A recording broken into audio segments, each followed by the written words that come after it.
Good afternoon, America. Good evening, Europe. I am in the company of Paige Bond, and I have the pleasure and honor to be in her company today. Welcome, welcome to this show, Thank you Paige. so much. I'm so excited to be here and chat with you today. Wow, let's get on with it. Okay. Paige Bond is a licensed marriage and family therapist who specializes in helping individuals, couples, and ENM relationships with concerns about sexual intimacy and relationship anxiety and insecurity.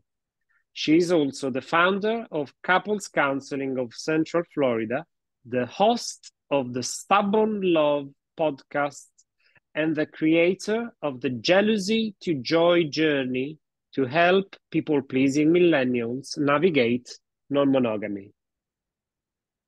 What an intro. Thank you so much for that.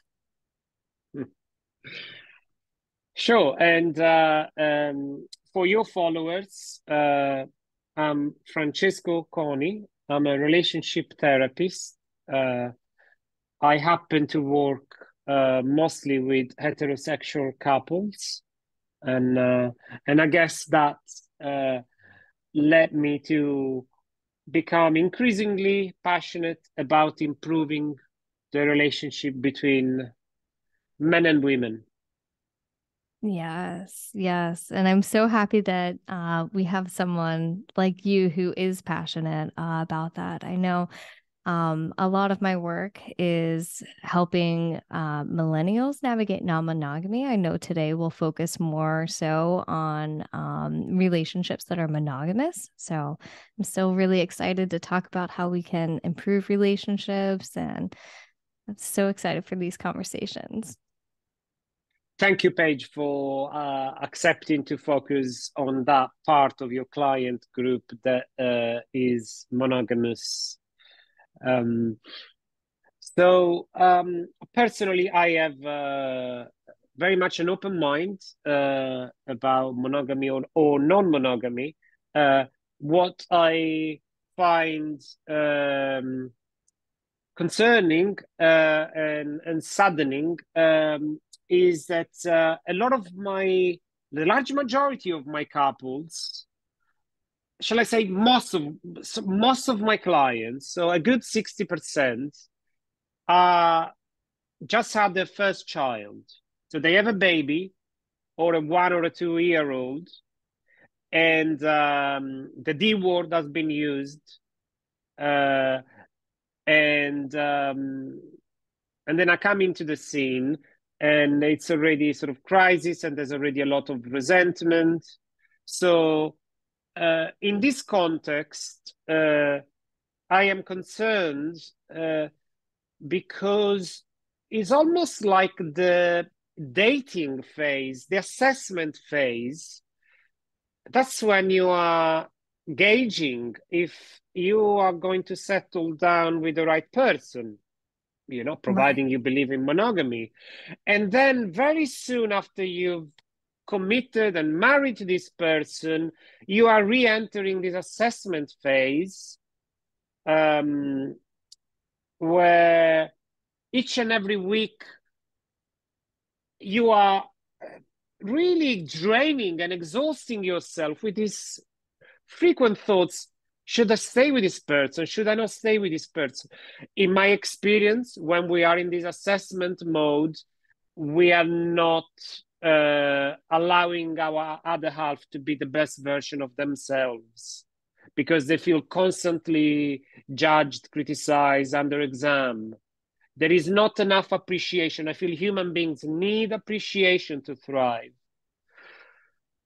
Yes. Um, I want to speak to that. I think I see that so often with the couples that I work with too, of once there's a certain level of commitment, then the desire or the intentionality to make that great relationship what their hopes were falls mm, off drastically, or in the introduction of, like you said, a baby into the picture, the focus goes away from the relationship and onto something else. And I think that's really interesting how you said the assessment mode is basically preventing, really not giving a chance to the other partner to be able to be the partner that they're wanting to be, to meet the expectations.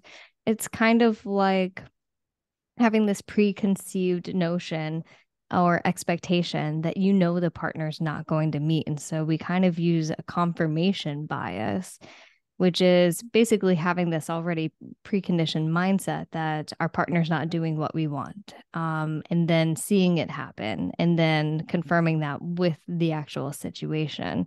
And then they just keep spiraling in that same cycle. It's just sad.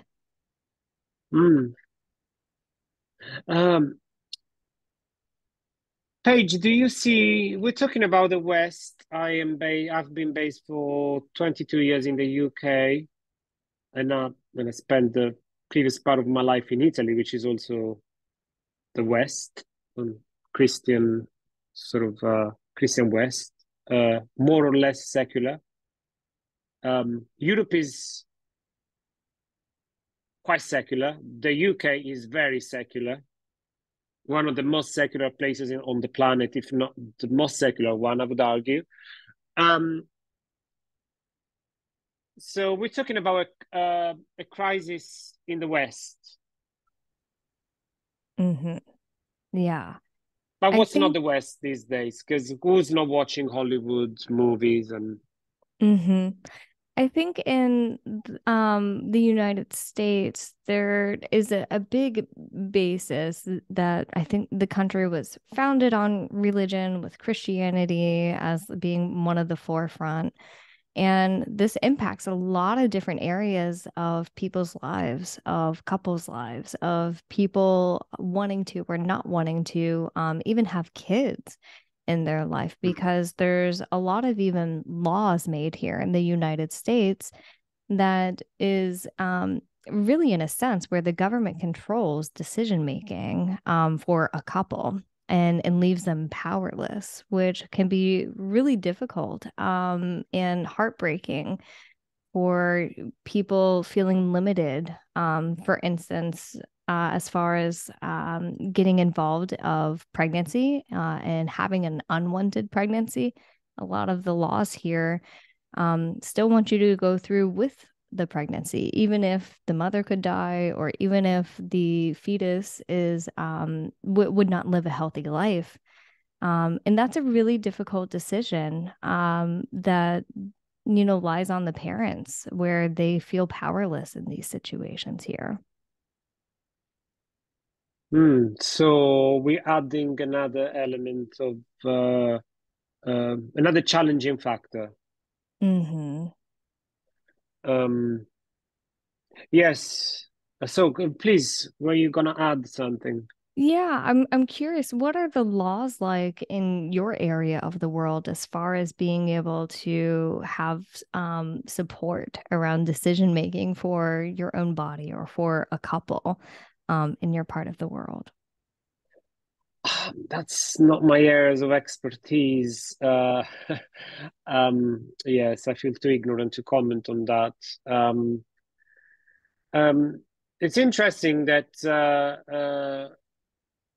I actually look at tradition often as safeguarding monogamous relationship because, well, that's obvious. I mean, the whole mm, um, Judeo-Christian religion and Islam are predicated around the idea of monogamy and Mm-hmm. marriage. Mm-hmm. So it's a safe uh, choice in that it goes back generations and generations and generations of tradition, and you have all these sets of boundaries, um, which create some sort of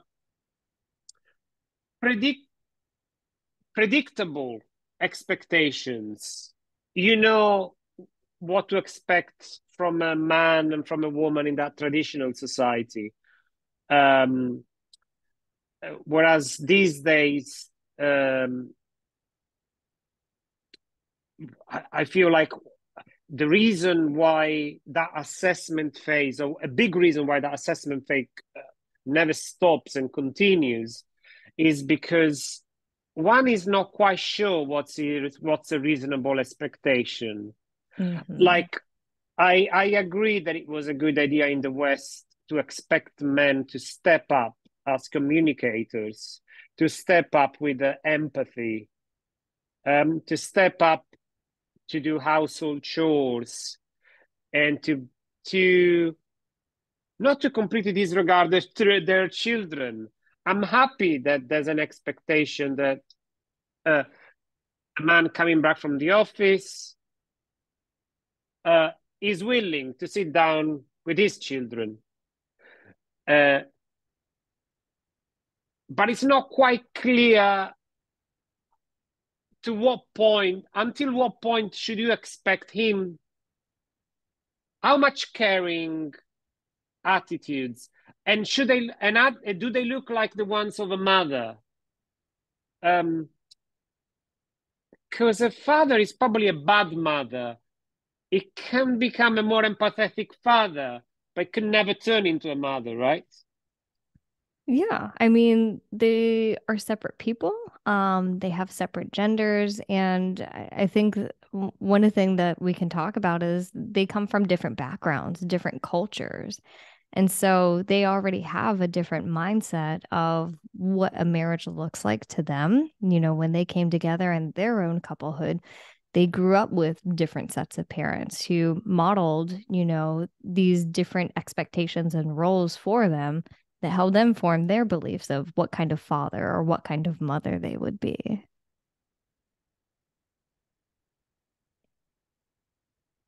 Yes, I can see your empathy for people's backgrounds, which inform their expectations. I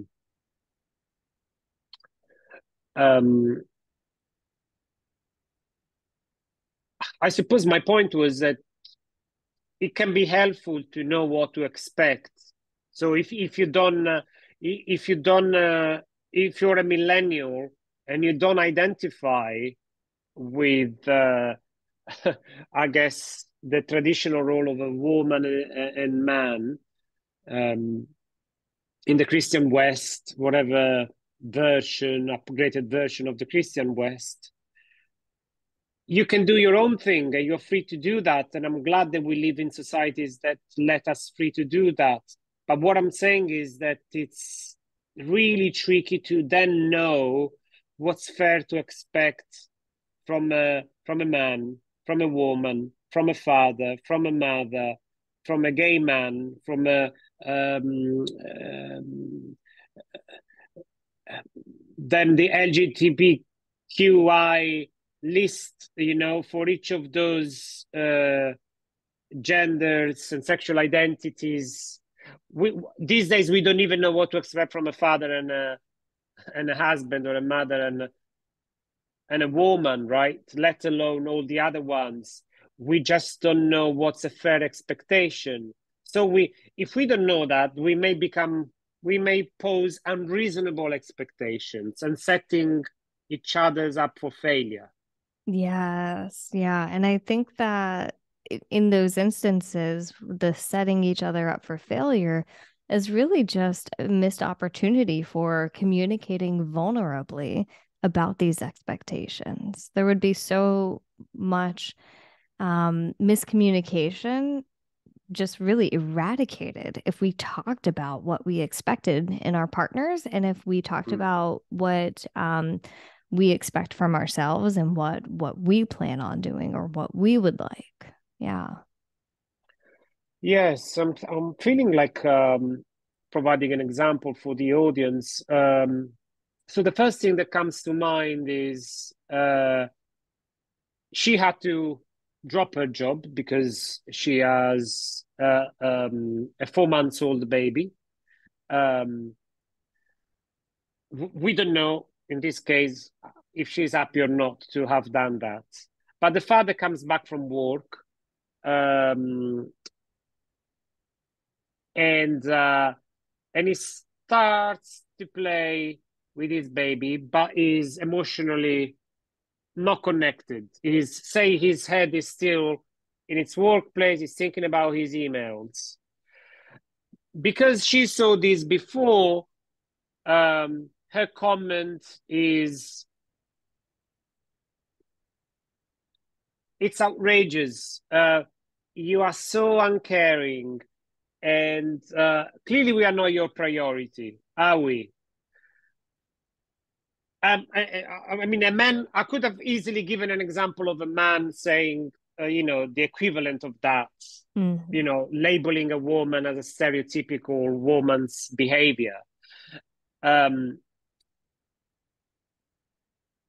So I suppose that's an example of the assessment phase. Your default is no appreciation. Your default is a confirmation of your biases. I already know that you're uncaring, and you are hopeless. The first thing, my tolerance levels are very low.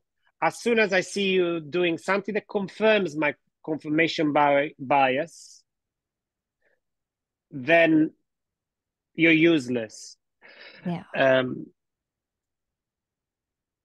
Is that something you often see, especially with those couples that you're working with who have, now started a family and have a baby into the picture? You see a lot of that as loneliness, and it's kind of more so a projection from that partner who may feel neglected. And so they're saying and confirming the bias. Is that what you see? The loneliness, yes. I mean, that plays a part. So I suppose one of the good things about the traditional society is that the church congregation, provided that support to the nuclear family. Now you are expecting one person to provide the caring, to be a lover, to be caring, and to provide. And yes, I suppose the example I wanted from the audience, because you said showing vulnerability. So what she could have said in that example, and I completely made it up, could have been, if she was to show vulnerability, oh, I'm feeling quite sensitive and delicate tonight. I think I've been looking forward to you coming back home and giving us some attention. So isolating being here by myself for the whole day. Me and the baby and me and the baby. I just can't help hating you right now. Why are you so distracted? What's in your mind? I love Is that that. showing vulnerability? Yes. I love the way you phrase that, because I think when you teach your clients to show vulnerability in that way, that softens the reaction that they're going to get from their partner. And so instead of coming back with defensiveness, maybe in this scenario, the husband coming back with, "Oh, what do you mean? I work so hard. I just want to come home and relax." Instead of responding with that, since his wife is showing vulnerability, he's going to be a lot softer and respond with care and love and curiosity, because he wants his wife to feel better. So I love the way you phrased that. That was so great. How would, in that situation, if we kind of go with this scenario, how would the husband, do you think, be able to show vulnerability in response to the wife? You see, that's a very good point, because there is a reason why she's at the point where she has little tolerance. We know that men struggle with communication and empathic attunement. So it's not uncommon, of course, for a woman to have witnessed her partner being spaced out, being here physically, but maybe emotionally not connected, or meaning the right words, but not having the language, emotional language to express it. So she's not always gonna get that the words that she's hoping to get. But like you're saying, she's more likely to get them if she says something like that. Mm-hmm. But I suppose at some point we stop believing, we stop trusting, we stop giving each other the benefit of the doubt. Yeah, yeah. I think in the assessment phase that you mentioned, where kind of like I imagine it as the rose-colored glasses coming off, and we're not in the honeymoon phase where we're feeling all the sparks anymore. We kind of forget that in order to have a relationship, you have to work at it and you have to be consistent with it. And sometimes it may not feel coming naturally to give the compliments or affirmations or to be open and vulnerable to get that level of trust. It has to be like a plant. You water a garden consistently. You don't just, water it Mm. once, like getting married once, and say, okay, all the work is done. It has to be something that we keep tending to over time to be able to have a relationship that's successful. Mhm.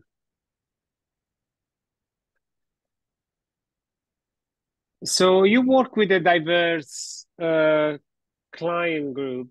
Um, does it impact the way you see commitment? Um, I don't think it really does necessarily because I think whenever I meet a new couple or, more than a couple, commitment means different to everybody. Sometimes marriage Mm. is commitment, sometimes cohabitation is commitment, sometimes it's having a baby together. And so I approach that way with all of my clients with a blank slate, essentially, of asking them, okay, what does commitment mean to you? What does trust mean to you? What does your relationship status mean to you? And what do you want it to be? And so I think Mhm. that's where we start is we kind of do a lot of redefining things for them on what their desires are in a relationship. You see, I was talking about boundaries so that you don't set each other up for failure and expectations. So I like that you seem to base your work on defining desires. So I know what your desires are, and through therapy, I agree to some of them or to all of them. And then I commit to make you happy around those. Right. Yeah. Do you see that there are certain boundaries that you see common in the couples that you work with that are kind of like the key boundaries to a successful relationship or key commitments to a successful relationship? Um, I've been reflecting a lot about roles. Um, so roles boundaries. I think right now strike me as the most important ones. What's a fair expectation of a woman or of a wife, of a man, of a husband, of a father, of a mother? Um, I wish more couples engaged in pre-commitment courses or pre-marriage courses. Yeah. Yes. I think that would be so helpful because I think a lot of couples get confused that maybe there are some things they're unhappy with in a relationship before they get married, and they think that marriage will either fix it or they'll change when they have the status of husband or wife. when in fact, you don't want anything to change after that type of commitment. You want to already have that successful relationship before you get into a lifelong contract with somebody. So I love that you're really for those pre-marriage or commitment types of courses. Um, I'm curious to go back to talking about the roles, and I wonder how you approach that conversation with couples to be able to define what roles each partner wants to take on. How do you have that conversation, and what does it look like? Yes, well, obviously, in the ideal world, I would have this conversation in pre-marriage courses, and and I hope that I will spend more time in the future doing them rather than intervening into a crisis scenario. So your question would be, how do you help couples who are in some sort of a crisis, re-examining their agreement on each other's roles, which Yes. they may or may have not ever discussed before? Yeah. Yeah, it's very important. How do I do that? Normally, I do that when after 3 or 4 sessions, or however many are needed for them not to be really at war with each other. So when a couple doesn't have much to say, it's good because they are in a good place on that specific week or month, and I can sneak in all these fundamental conversations. Because as you can imagine, um, if they are in some sort of a crisis, particularly these days, is you start talking about the role of a woman or the role of a man, he's not gonna be happy when there's already conflict to be told that he needs to be a housewife and a full-time worker, and she's not gonna be happy to hear that he's not gonna help, even though she's a full-time mother. But the, it's a very tricky, it's a super tricky territory. So yeah, I do it when there's a bit of a quiet time. Yeah. I like that you don't introduce something new in the middle of a crisis, and it's more of when they seem to be handling things quite a bit better, probably after like learning communication skills, it sounds like. So that they'll actually Mm. be able to have the tools to have the conversation about these different roles. Yeah. I feel that in these last 15 minutes of this podcast, it would be good to open it up to perhaps non-monogamy, if you feel is not too limited as a time frame. Sure. Let's go ahead. I suppose, what's the biggest learning for you as a therapist, and also what do we learn from younger generations, and for all of those that don't choose monogamy? What could that bring of that's positive Yeah, relationships? I think the big forefront reason for choosing non-monogamy versus monogamy is simply getting your needs met. Um, we're now in a society where there's so many different options out there as far as, what your gender preference is, what your sexual orientation is, how many partners you would like to have, what kind of relationship style you would want to have. And so the thing I really love about non-monogamy is, say for instance, you're bisexual, and you're with one partner of the opposite sex, but you still have this desire to explore things with someone of the same sex because you're bisexual. I think that's one of the best reasons for non-monogamy, because without it, you're basically placed into this box where you don't get to express yourself or your needs. And you may just be sitting there questioning for who knows how long what it would have been like if you had explored this part of yourself. And so that's what I really love about it. And I think that a lot of people can take away is that you get to design your relationship exactly the way that you want to. It doesn't have to be just a default. So that's what I love about it. Hmm. Do you feel like we're gonna, as a society, we're gonna need a few decades to work it out, or do you feel like not necessarily? Um, it's already starting to become more normalized, but for it to become even more so as part of normal language and maybe even, getting laws changed to be able to help support people who choose those types of relationships. It will probably take a couple or a few decades to be able to start changing what the norm is, what the default is. So we do have some time, I think, before it gets to a level of feeling okay.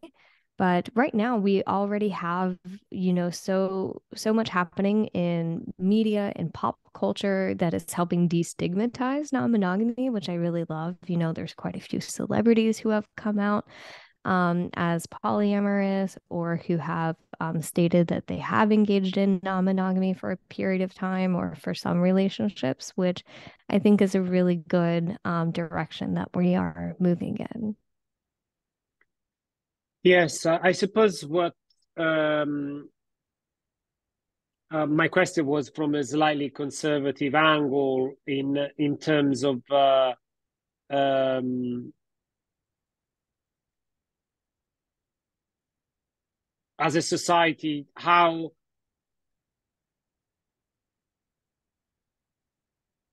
I'm thinking about single mothers uh, who may be happy with polyamory, but may also hope often to have a long-term partner that accepts to become a stepfather.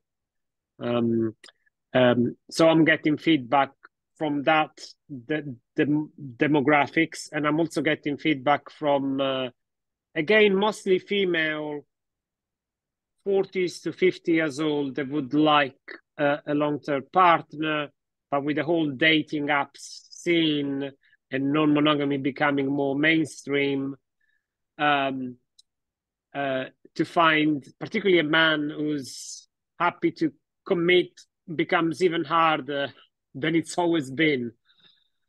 Um, Yeah, I think that now that we get electronics and the website of the world involved in our dating lives can lead to a lot more confusion. And now we even have AI, so artificial intelligence, where that can be used as a supplement for talking to someone or dating someone. And so there's a lot of different options out there other than just being husband and wife in a monogamous relationship. There's so much changing in this world and it's happening very, very fast. So there's a lot of changes that we're going to be seeing in working with clients as far as, the kinds of issues that are going to be coming up. yes, and there are intergenerational differences. Um, so the needs of a 50 years old and with children is different than the needs of 20 years old. And um, um, But like you're saying, the 20 years old is having all these choices and experiences, so that is more likely to make an informed choice of the right style of relationship and not regret that in the years to come. Yeah. Yeah, I think that's kind of the difference between these upcoming generations who are involved in dating rather than people who have been around for quite a bit more time and had different experiences in dating is that plethora of options that are on the table now in these dating experiences.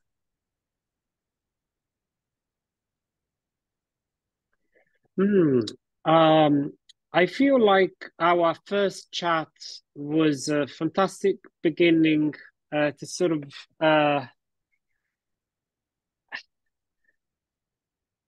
appreciate uh, the breadth of topics that we could be talking about uh, again in the future. Oh, yes. We have so many different ones to jump off of. So I'm so grateful for your time, Paige. It was a pleasure talking to you. Yes, thank you, Francesco. I'm so happy to be here and talk about this with you. I know you're just as passionate about making relationships work as I am, so it's always great to connect with someone who shares that passion. Thanks again, and regards to you and your followers, and look forward to our next chat. Bye, Paige.